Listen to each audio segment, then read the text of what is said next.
So I started last week, if you recall, we talked principally about the choices before us, the PVC or the gun. And I took time to explain how these might seg into each other if we're careless about the kind of choices that we make in the coming election. So this morning, I want to speak to the Nigerian middle class, and I'm speaking again to the subject, the PVC or the gun. But since we are not quite at the point where I should start the talk itself, let me now share one thing with you that I think dovetails into themselves. Let's talk about the Lekki-Ikoyi link bridge. Now, I was at the stakeholders meeting that LCC, that criminal organization, and I say criminal organization, including its managing director, they are criminals. I say that understanding very clearly that I may be called upon to prove what I am saying, and I'm saying it without reserve. They are criminals, complicit in the multiple murders that took place at the Lekki toll gate. They refused to submit documents to subpoenas. They refused, up till date, they have not released the footage, the CCTV footage. So let's not be arguing about the criminal complicity of LCC and all those associated with it. Now, but what has it done recent time? So on Wednesday, I went for the stakeholders meeting, and I heard 1,001 people speaking to how oppressed they felt that Lagos state government will even presume to come to open the toll gate. And then when everybody had talked, the women spoke, traditional people, the Etiosa Indigenous Forum, the resident association chairman, I didn't even feel any need to say anything again. Banky W spoke, Macaroni spoke, M1, Yemi Adamolekun, everybody spoke. There was nothing to add.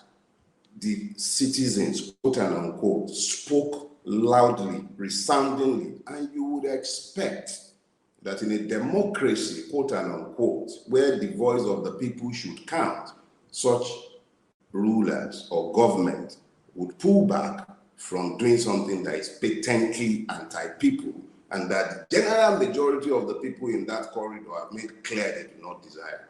But of course, our voices do not count because we rarely vote. Don't let me say that if I've made clear that the vote is not necessarily a cure-all. It's not a silver bullet.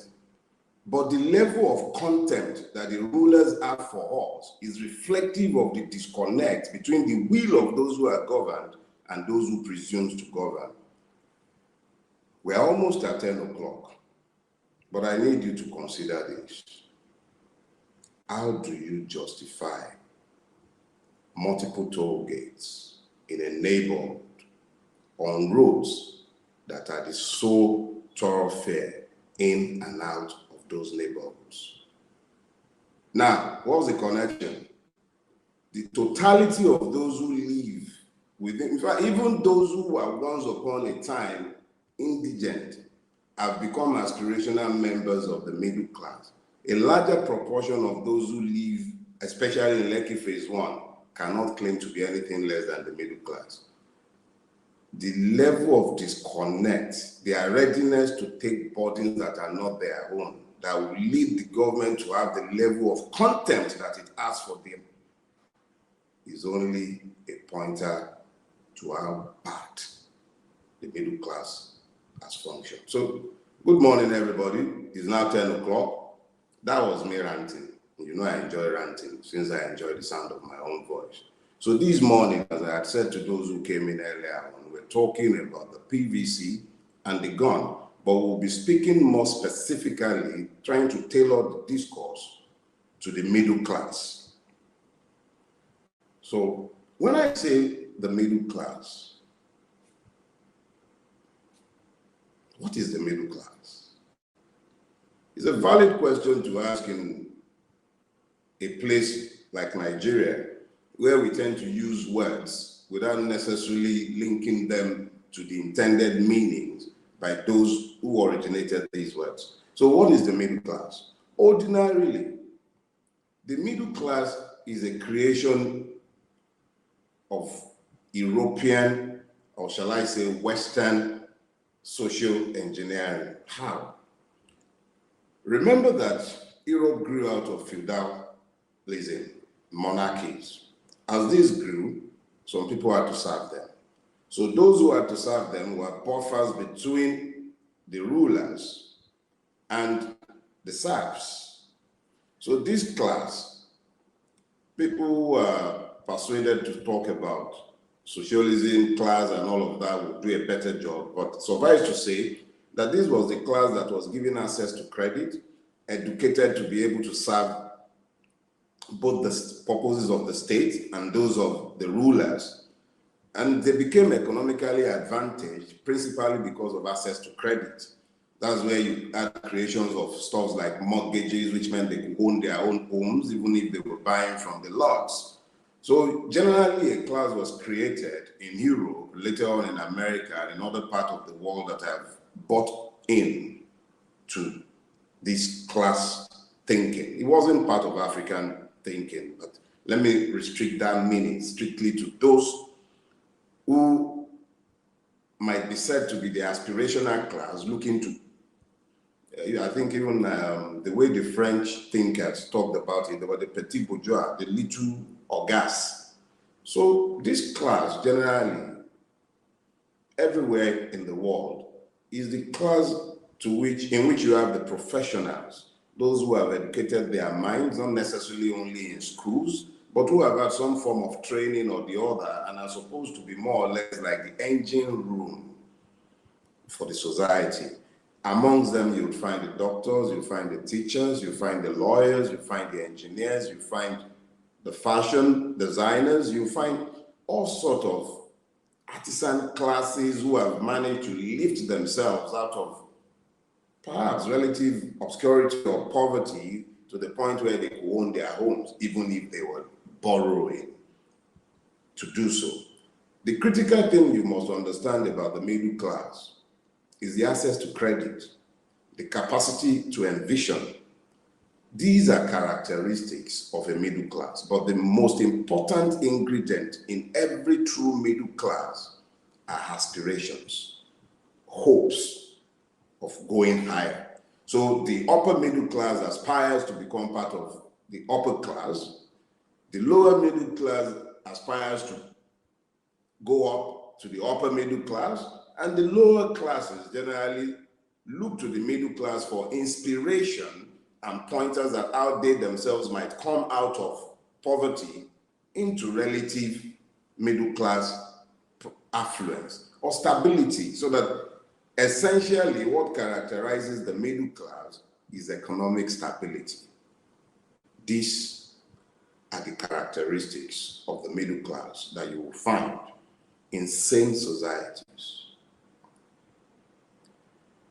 Now, there are two things that you need to look at when you're examining the typical middle class in sane societies. One is adherence to science. What do I mean? There is less religiosity, not necessarily less spirituality, but less religiosity. Men and women develop their minds to the point where they understand that they are cause and effect, not superstitious demands for God Almighty to come and do for you what He has blessed you to do for yourself. Let me not even begin to deal with the vacuous religiosity of the Nigerian middle class, because I'm not there yet.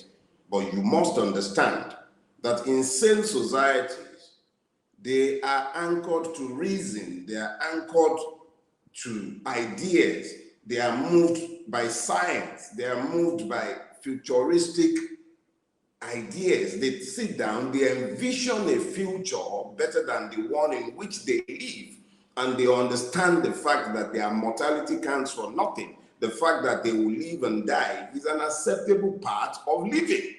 They advertise funerals. They advertise funeral plans. I attended the burial of a dear friend in England, I believe about 4 years ago now. Charlie paid for his funeral whilst yet a young man. We didn't have to buy a single thing. He had 3 limousines, private burial plot. Even the drinks we had in the pub was already paid for because the man understood that he was going to die whilst he was yet alive. So he made plans for his death. He wasn't so carnal as to forget the fact that he would die. Does the Nigerian middle class remember that he would die? Oh, hell no.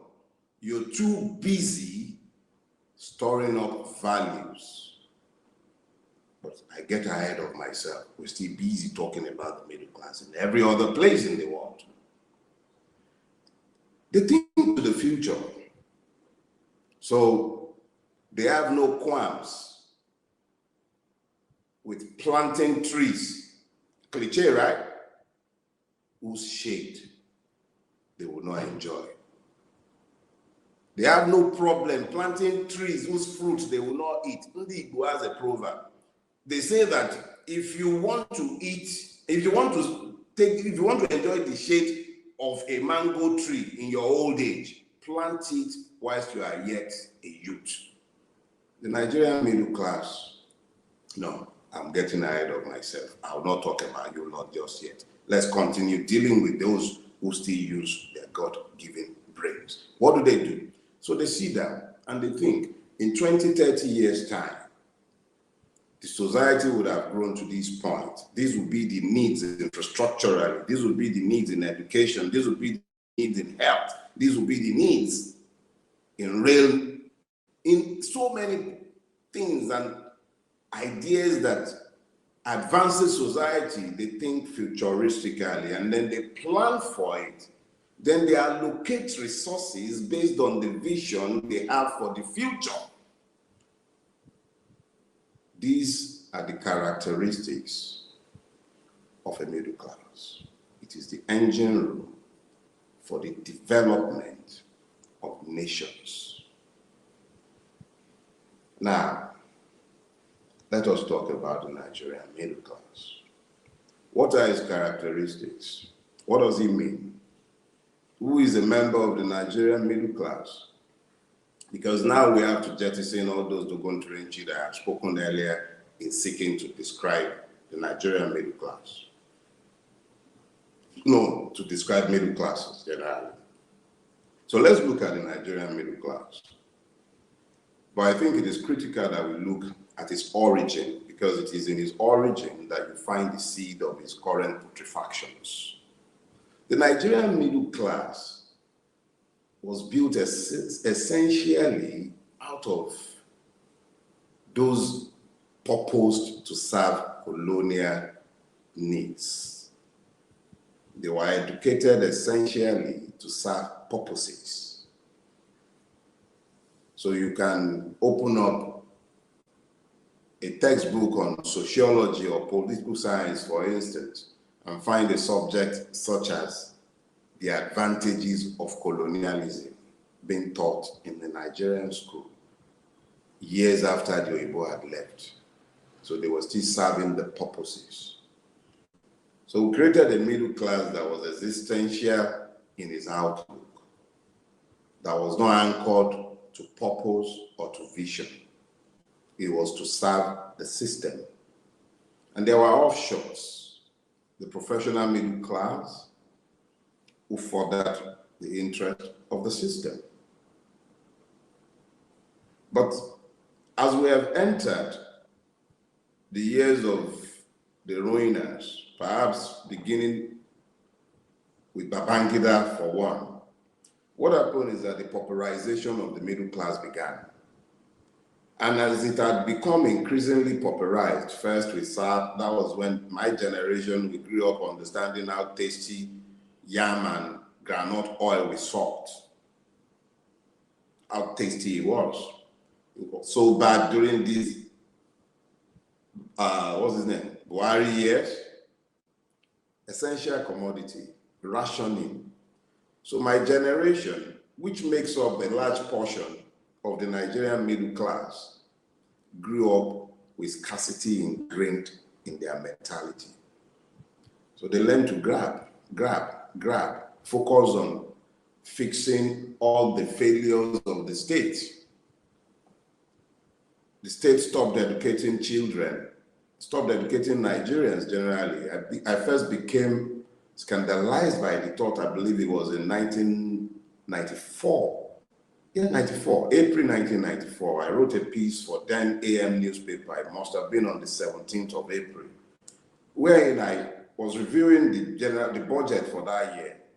Abacha didn't release the budget until April, so I was asked what my opinions were. And I looked through it, and I realized that a pitiable sum was voted for education, and I voiced out in my opinion piece that I was convinced that the Nigerian state had made up its mind to undereducate the children of the poor so that they might only be fit to serve as slaves to the children of the rich. What I didn't know at the time was that the rich would not even bother to leave office for their children to inherit.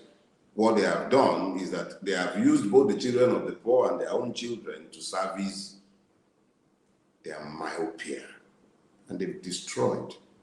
So when you look at the Nigerian middle class today, you find that there are two overpowering characteristics. The first is a sickening, superstitious outlook on life, because what passes for religion among the middle class is actually superstition.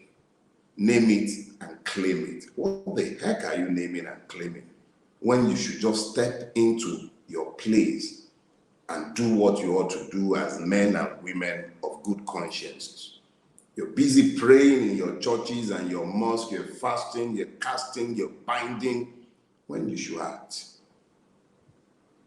Everything that God has blessed you to do, you're waiting for God to do for you. So the Nigerian middle class particularly have become superstitious and vacuously religious. You build the biggest mosques, you build the biggest churches. The churches have become money centers, as have the mosques in various ways. Nigerian religiosity has not produced anything of substance. It has only ended up with the putrefaction of the Nigerian state itself. The Nigerian middle class is characterized by its existential outlook on life. So yeah, the state has failed, but that's fine. There's no need to fix the state. All you have to do, sink your own borehole so that water comes out for you. Oh yeah, the generator. Oh, the inverter. So you've got generators, you've got inverters, you've got your own borehole. There is a bouquet at the gate, quote and unquote. And then you all send your children to private schools. I did the same, because not just because I could afford it, but because there are no private school, government schools in the neighborhood in which I live.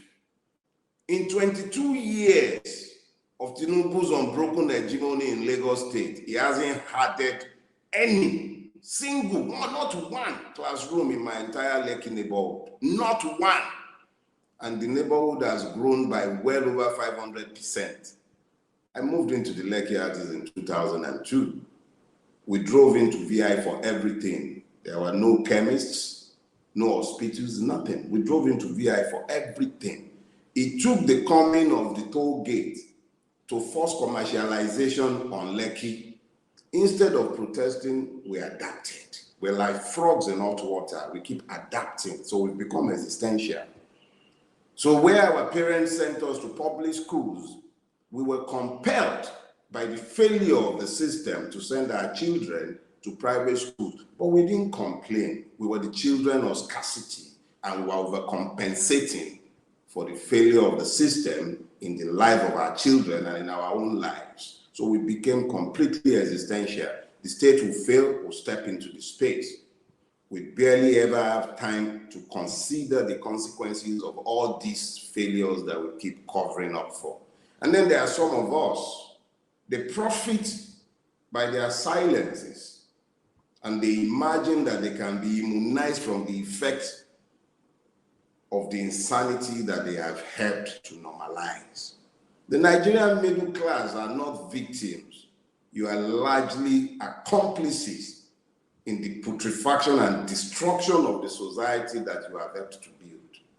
We're building a Nigeria that our children will not be able to live in, and we are not worried. Oh yes, we are. I forget, but I'll come to that later on. Our myopia is only second as a flaw to the existential nature of our outlook on life, which is even further crippled by the fact that we have become largely superstitious, as I said earlier, and vacuously religious. Religion without content. We just keep making meaning nothing. You pray before you go to the mosque. You even do during this your 30-day fast. You will lie, you will cheat, you will kill, you will rape, and yet you are religious.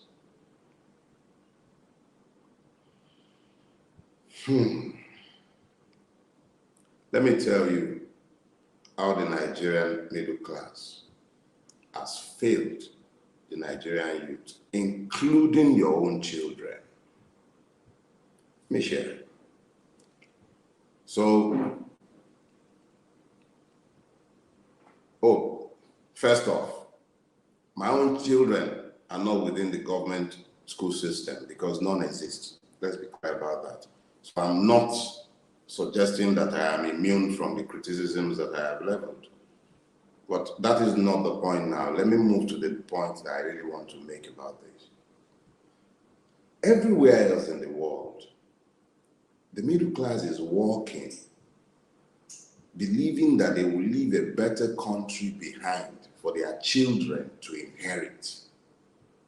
Here in Nigeria, instead of us to focus on building a country that our children would inherit with joy, we're destroying even the one that was handed to us or that we should have taken with ideas. So I went to a barbecue at a friend's house sometime about a year ago, and another friend walked in. We're all members of what you would call the middle class. So this other friend walked in, and this is my friend. I've known him for several years. His children are his life. He has sacrificed and slaved and worked and labored all his life for his children. Lovely kids. So he came in and everybody were deliriously happy, rightly so. The child made a brilliant result in one of the top-notch universities in the world. My friend doesn't own his own, but every year he drops sacrificially to pay his children's school fees. So we were all happy and everything, and then a sad part of the conversation began. And what was the sad part? They were congratulating my friend. The child had offers from all over the world, top-notch merchant banks, investment banks, research institutes. She made a first class. Yeah, a first class. I believe, say Oxford or Cambridge, one of the two. She made a first. A Nigerian, educated within the Nigerian school system, private school system, and then she went abroad. She made a first. So she had multiple offers from various blue chip companies all over the world. And all of us, perhaps with my exception, were ecstatic. And I started thinking to myself, my friend spent the substance of his life, he's in his 50s now like me, to educate this child as he has and as he still is the others. But Nigeria is not going to take the benefit of the brain that had been developed and trained at great cost to my friend and to this stupid country called Nigeria. But she's going off to some other country in the world, and we were all busy congratulating her. And I became saddened, deeply saddened, because I saw the future of Nigeria dissipated. Nigeria is bleeding, but it's not just the deaths, it's bleeding talents. Do you know the number of Nigerians, children of members of the middle class themselves, who are fleeing Nigeria, Canada, Australia? They're fleeing every day because of the failure of the Nigerian state, ably calibrated with accomplices from within the middle class itself. So we're building a country we hope our children will not have to live in. How does that sound to you? You're building a country that you hope that your children will not need to inherit from you. Several members of our ruling class, if not all, have secondary citizenship of multiple countries. But we, members of the Nigerian middle class, you sometimes sell your substance to acquire that. Where is the sense in that? Where is the brain? You're building companies, you're building businesses. You've spent your lives building substances, and yet you do not hope that your children would inherit those businesses as legacies to you having lived. You are hoping they would have a country that will welcome them. So we're already, shall I use the word, refugizing the next generation. Where is the brain in that, my dear members of the Nigerian middle class? Our myopia is mind-boggling in the extreme. How have you failed the Nigerian youth? By your refusal to offer leadership, both in thought and in deeds. You failed, and we have failed woefully. Woefully. But we can do things differently. We can redeem ourselves. How? I'll tell you. Go and register to vote if you have not. If you had, find your PVC, reconnect yourself with it. Now, let me explain something to you. It is sometimes difficult to see the tree because of the forest. If you focus too long on the forest, you would not see the tree. And that is what has happened to all of us. When Nigerians think about change, they're thinking the presidency. We must change the president. Wrong focus. For too long, we focused on the wrong thing. I'm not saying we shouldn't be focused on changing the president. No, we should be. But more importantly, we need to become interested in who becomes the members of the houses of assembly. We need to become more interested in who becomes the governors. We need to become more interested in who goes to any House of Reps or Senate. We need to decentralize our thinking. If we're looking to restructure Nigeria, which is essentially about decentralization of the country, let's start thinking, decentralize our views of democracy. Let me explain something to you. And I will use the Lekki-Koito Bridge as a way to explain. I'll try. Maybe that should help you to understand it. You know, liars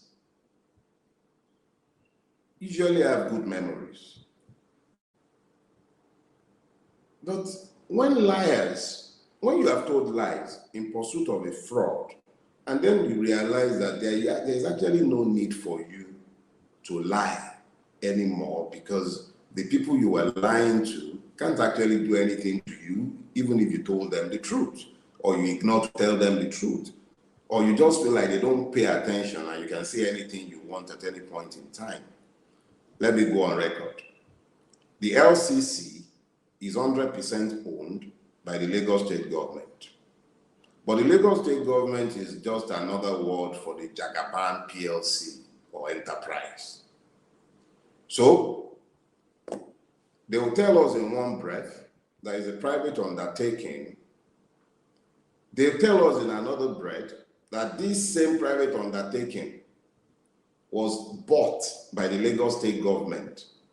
First, during Fashola's regime.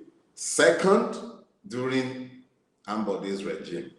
First, I think it was a 7 point something billion, and then another 16 point something billion paid by Lagos State to acquire the ownership of this company. This same company stood before the Lekki panel. Both its MD and the secretary to the Lagos State government, the head of service, confirmed that this company is owned by the Lagos State government. But this company insists on collecting toll in a neighborhood where the Lagos State government has not deemed fit to offer either water. And look at that Lekki that you're seeing. All of you think is London. Now lie. Unless you're in one of the private estates, you're buying water or you have your borehole. That's how bad it is. The Lagos State government does not have 100 meters of public water mains in the entire Lekki metropolis. Did you hear that? You see water flooding all our streets, but you will never find government water in our homes. The Megat's children are compelled to go to private schools, some of which are not even registrable, for the simple reason that the government has provided none. Not one government hospital of note in the entire Lekki Peninsula. The only road in and out of the neighborhood that was built by Jack Hunday is what they have acquired and they are busy tolling. How much is made from this tolling? Nobody knows. How much is made from the toll gate? How much is made from the bridge? Nobody knows. But beyond not knowing, what have we been able to do? Very little.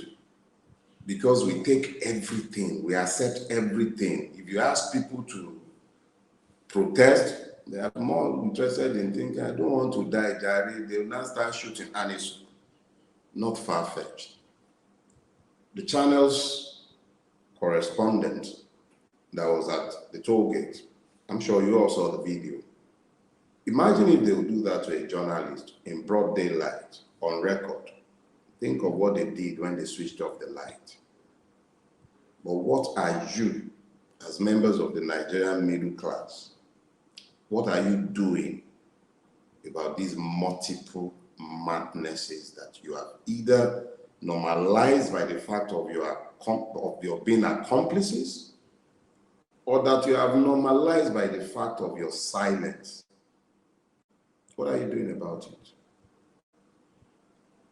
Not everybody will get coconut head and protest on the bridge. I will. Let's get that clear. I will be there to protest. Not everybody will do that. But the least you can do, lend your voice, get up, register to vote, reconnect to your PVC, punish them with your vote. Votes might not count everywhere else, but break it down to segments and it begins to count. Let your vote count for the House of Assembly person that you will decide to vote for based on issues. Based on issues, based on policies. Don't care about the person's party. Look for like minds. Some of us will try to help to come up with some sort of voting list so that you would at least have some basis in altruism guiding your choices. But let's be clear. If you are refusing to connect with your PVC, which, as I've already pointed out, is not a silver bullet, it's just a way to mobilize you, get you ready, get you connected. If they allow changes through the PVC, A1. If they don't allow changes through the PVC, the least that would have happened is that you would have become connected to the issues to the point where you would understand what is required when the time comes. So I'm not talking about the PVC because it's some silver bullets that will make everything disappear and everybody will live airy and happy together thereafter. No. But I'm saying get your PVC as a step to connecting yourself to the electoral process and to the issues. It is only when you are connected and you can determine the fate of the assemblyman, you can determine the fate of the governor. How many people voted in the last elections in Lagos State to make the governor? In a state that touts its population as being well in excess of 20 million people, I doubt that you had up to 2 million people voting in that election. Imagine what would happen, and that is with all the inflation of the votes and every shenanigan that took place. Imagine what would happen if you were to get up. It's not just about you getting your PVC and voting. Educate those who look to you for education, the youth, the lower classes. Educate them. And then stop lending yourselves as tools of oppression and evil in the hand of the ruling class to whom you have affiliated yourselves. You focus so much on your existence that you forget the immortality of the soul. You're so focused, so scared of what they might do to you, that you are ignoring what you are doing to the future generation by your silence and your complicity. Reconnect yourself with your PVC. Reconnect yourself with those who look to you for guidance. It shouldn't be lost on you. Now, it is those who refuse to evolve that dies out, become extinct. The Nigerian middle class has to evolve. You have to evolve because it is critical that you offer direction into the future. For your very survival, you would have to evolve. And I'll show you why. Let me remind you. Remember the name Ponde, the gentleman that was busy fainting in the National Assembly. You know, every time I remember that picture, something strikes me. I'm forced to look at all the other evidence of crass impunity that has become part of our everyday lexicon and part of our everyday lives. Off the mic. This Nigerian ruining class is not expecting to pay a price for the serial evil that it is doing and that it has done to the Nigerian people. Impunity has been established and institutionalized during the reign of General Buhari. So generally, the ruling class knows something that you, members of the middle class, should know, but that you are ignoring. They don't expect consequences. They've given up Nigeria as lost. That is why they're busy acquiring all sorts of citizenship up and down the place. All of them, obas, emirs, captains of bandits, they call captains of industry. They all have multiple citizenship. But me and you, but most of us, even when you acquire it, it's at great cost. Our need for self-preservation should be sufficient to show us the need to imagine a better Nigeria. Imagine a better Nigeria, because what else do we have? Nigeria is failing. And if it fails, those who pay the largest price are members of the middle class. You are the ones whose substances are here. I'll close by pointing you to something I wrote a few years back. I titled it, You Will Recognize. You Will Recognize is essentially talking to the middle class who imagines that they can talk revolution to which they are not connected. They romantically look to the man on the street who is already hungry to save them from the chokehold of the ruining class. Meanwhile, they are the ones closest to the ruining class, and they are not talking to the ruining class, not making demands of the ruining class, but they expect the man on the street who is burning tires on the street to be the one to demand their own freedom. You will recognize speaks to the indiscriminate use of violence by the lower class who has nothing to lose and who sees you with your evidence of wealth as being a member of the class that has ruined his life and are oppressing him. The middle class is the closest to the lower class. When the system collapses in anarchy, in the absence of ideas by the middle class is the one that bears direct responsibility and takes the brunt of the violence that comes because they are the ones accessible to the poor. If Nigeria goes crazy today, let me show you something. There is a very high possibility that Lekki might be overrun, that Surulere might be overrun, part of Ikeja might be overrun. But do you know that Banana Island and Eko Atlantic will never be overrun? Never. The rich will take care of themselves. But the middle class, who does not appear to understand what it is in his own enlightened selfish interest, would be killed, immolated, and wasted, victims of their own greed and ignorance. Reconnect yourselves with the electoral process.